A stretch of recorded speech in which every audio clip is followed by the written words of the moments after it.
Hi అండి. Bangda fry చూశారు కదా. బాంగ్డా ఫ్రై ఎలా ఫ్రై చేసుకుండేది నేను చూపిస్తాను. ఒక స్పూన్ మందం వేసుకున్నానండి. ఓకేనా. చేపల మసాలా అనమాట ఇది. ఇందులో 1.5 స్పూన్ కారము, 1 స్పూన్ ఉప్పు, సగం స్పూన్ పసుపు, సగం స్పూను అల్లం పేస్ట్ ఇవన్నీ కలుపుకుందాం. చేపల మసాలాలో ఆల్రెడీ కారం ఉంటుందండి. ఓకేనా. జీలకర్ర మెంతుల పొడి సగం స్పూన్, నిమ్మకాయ అండి ఈ సైజు,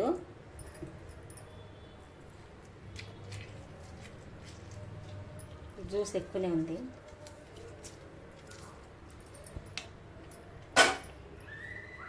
చెయ్యి అడ్డం పెట్టుకొని పిండుకోవాలండి, గింజలు ఏమైనా ఉంటే పడకుండా ఉంటాయి.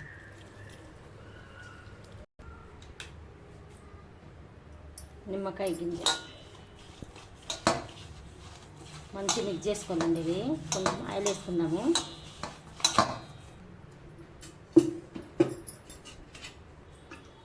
ఒక పావు ఆయిల్ వేసుకుందామండి.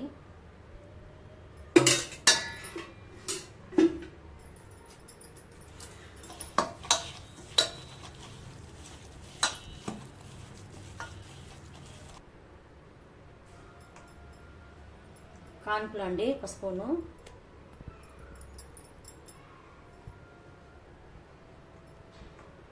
కొంచెం మైదా పిండి,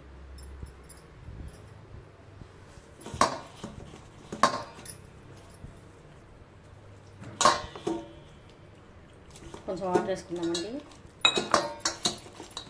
ఇప్పుడు మీకు కారమైనా ఉప్పు అయినా సరిపోయిందో లేదని ఇప్పుడు చూసుకొని వేసుకోండి, ఎవరైనా సరే. సరేనండి, ఉప్పు కారం చూసుకొని ఇప్పుడు వేసుకోండి. బాంగ్డా ఫ్రై అండి. ఓకేనా. మంచిగా పట్టించుకోవాలి. ఇట్లా కాట్లు పెట్టినాం కదండి. ఇలా ఖచ్చితంగా వెనిగర్ అన్నా సరే నిమ్మకాయ పిండి కడుక్కోండి. కడుక్కుంటప్పుడు కాసు వాసన పోతుంది. అన్నీ కూడా ఇట్లా పెట్టుకోవాలండి. మసాలాలు అన్నిటికీ సేమ్ ప్రాసెస్. ఓకేనా. ఇవన్నీ మసాలా పెట్టుకొని స్టోర్ చేసుకుందాం. మసాలా అన్నీ అండి ఇట్లా పెట్టుకున్నాం కదా. ఆ బాక్స్లో అయితే పెట్టలేదు, ఇక్కడ దీంట్లోకి ట్రాన్స్ఫర్ చేసుకున్నాను నేను. చూసారు కదా. మొత్తం ఈ కాట్లలోకి మసాలా పోవాలన్నమాట. ఓకేనా. అరగంట ఆగి ఫ్రై చేసుకుంటే సూపర్ ఉంటుందండి బాంగ్డా ఫ్రై. అంటే మా అత్తగారు రోడ్డు కర్ణాటకకి వెళ్ళి చాలా ఎక్కువ ఇవే తింటారు, బాంగ్డా మత్తి ఇవన్నీ. ఓకేనండి. మూత పెట్టుకుందాం. ఒక హాఫ్ అన్ అవర్ అయితే స్టోర్ చేసుకుని పెట్టుకుందాం. మంచిగా మసాజ్ చేసి పెట్టుకున్నాం కదండి బాంగ్డా ఫ్రైకి. ఇప్పుడు ఫ్రై చేసుకుందాము. కడాయి పెట్టుకొని స్టవ్ అంటించుకున్నాం కదా. ఆయిల్ పోసుకుందామండి. ఆయిల్ డీప్ ఫ్రై కాబట్టి ఎక్కువనే పట్టుద్ది.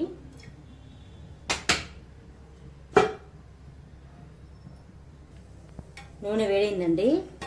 ఒక 2 గంటలు అయిందండి పక్కన పెట్టుకొని. మా బాబు తింటా మమ్మీ చేపలు వేసి అన్నాడు, అందుకే వేస్తున్నా. సరేనా. వానికి ఎన్ని కావాలో అన్నీ వేస్తాను. ఒక్కసారి 4 వేస్తానండి. ముగ్గురు తినేస్తారు. ఒక్కొక్క వాటికి రావాలనేది రాబుద్ది కాదు.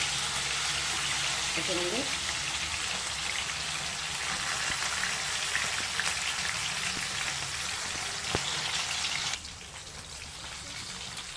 తిప్పుకున్నామండి.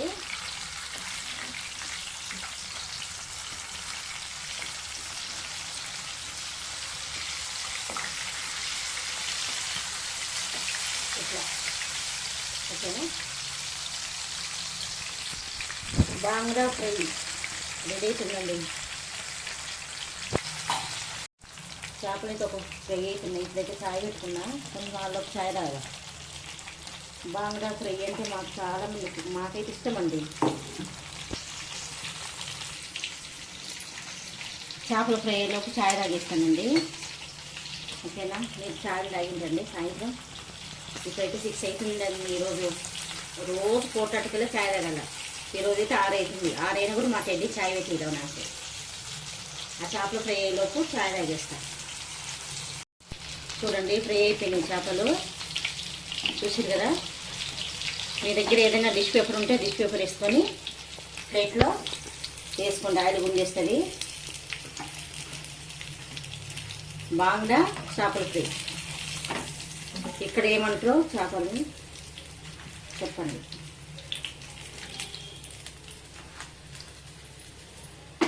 స్టవ్ ఆఫ్ చేసుకున్నామండి. మాకు ఎన్ని కావాలో అన్ని కాల్చుకున్నాను. ఫ్రై చేసినాం. బాంగ్డా చేపల ఫ్రై అంటే ఎంతమందికి ఇష్టం అండి మీలో? నాకైతే చాలా ఇష్టం అండి. నాకే కాదు, మా పిల్లలకు కూడా. మేము కర్ణాటకలో ఉన్నప్పుడు మా అత్తగారి దగ్గర రోజు కూడా చేపలు అనేది సైకిల్ మీద తెస్తారు, గంప నెత్తి మీద పెట్టుకుని తెస్తారు. బాంగ్డా మత్తి అనేది రెగ్యులర్గా మేము వాడతాం అక్కడ. పప్పుచారు, పప్పు అట్లా చేసుకొని మేము నందుడికి అయితే సైడ్స్కి అయితే తీసుకుంటాము. మీలో ఎంతమందికి బాంగ్డా ఫ్రై ఇష్టం కానీ కామెంట్ బాక్స్లో కామెంట్ చేయండి, ఓకేనా? కానీ మాకైతే చాలా ఇష్టం అండి. మాకు కానీ మా పిల్లలకి కానీ చాలా ఇష్టము. ఇక్కడ ఎక్కువ బాంగ్డా నేను చాలా రోజుల నుంచి తెమ్మని చెప్తున్నా. వాడేను ఈరోజు తెచ్చిందనమాట. ఈరోజు సండే అయితే బాంగ్డా చేపల పులుసు, బాంగ్డా ఫ్రైతో ముగించేసినాం. మీ ఇంట్లో ఏంటండి స్పెషల్? కామెంట్ బాక్స్లో తెలియజేయండి. మీకు నేను చేసిన రెసిపీ కూడా మీకు ఇష్టమైతే లైక్, షేర్, సబ్స్క్రైబ్ చేసుకోండి. అలాగే మీ ఫ్యామిలీ మెంబర్స్కి, మీ ఫ్రెండ్స్కి షేర్ చేయండి.